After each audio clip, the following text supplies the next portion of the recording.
My name's Heather Berlin. I'm a cognitive neuroscientist and assistant professor of psychiatry. A lot of times parents don't realize just how much they can learn by watching their children draw. We're here to compare how children and professional artists draw. Wait, camera, action. Open your eyes.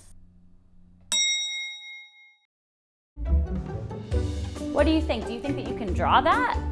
I can draw that. Oh, good. This scene is based on a famous painting by Paul Cézanne.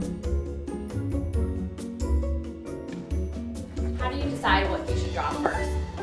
Well, I decided to go with the simplest first. I would usually start drawing something that is either like in the center of a drawing or something that's like the easiest to draw first.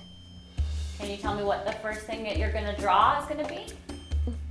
A hat. When a child looks at this scene, they're gonna see the people, the table, and then maybe some of the smaller details first.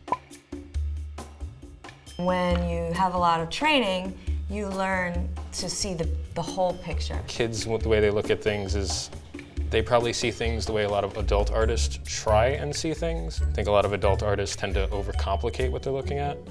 My mom, my dad tells me I should be an artist. I'm still thinking of it.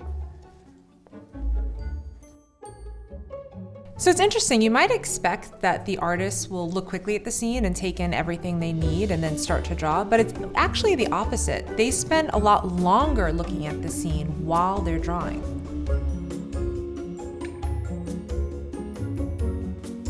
How many times do you think you had to look back up at the scene while you were drawing? Maybe like 10, 100. At school I draw. At home I draw. I like drawing.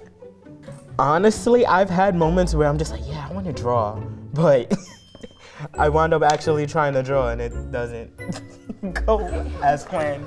Oh my goodness, no way. No way. Oh my God, that's so creepy. That's my eye? Yeah. Oh my God.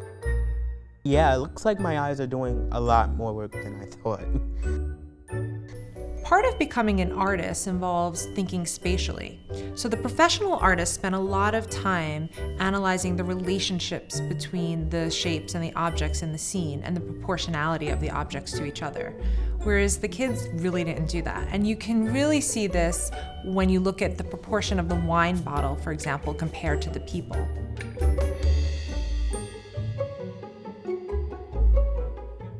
Yeah, I'm trying to figure out, say, like the distance between this molding and where the table is. And when I place the figures in, I'll kind of have a better understanding of where they're going to be.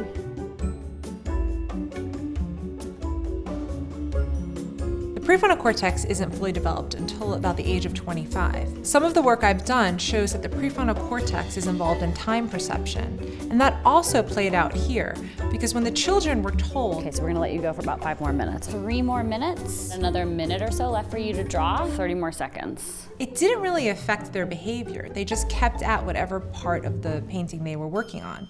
Whereas the adults really took that time concept into consideration. So when the time was running out, they worked really hard to try to complete the scene. Are you done? Yes, I'm finished.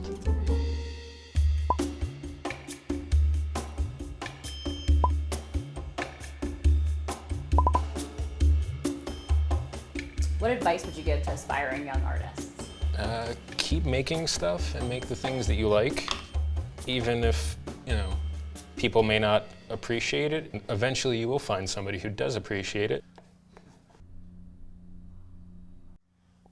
I'm drawing now a dinosaur.